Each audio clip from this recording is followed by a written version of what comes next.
তারেক রহমান সাহেব দেশে ফিরেই প্রধান উপদেষ্টাকে ফোন দিয়েছেন। আসসালামু আলাইকুম। আসসালামু আলাইকুম। Thank you so much. Thank you. প্রধান উপদেষ্টাকে কি বলছেন? জি জি, আমার জন্য আমার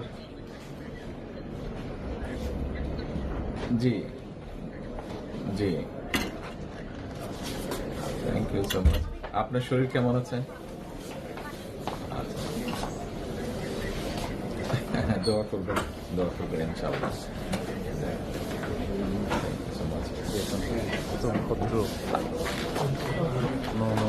আমি আমার পক্ষ থেকে এবং আমার পরিবারের পক্ষ থেকে ধন্যবাদ জানাচ্ছি। আপনি আপনার পক্ষ থেকে বিভিন্ন রকম আয়োজন করেছেন, বিশেষ করে আমার নিরাপত্তার জন্য।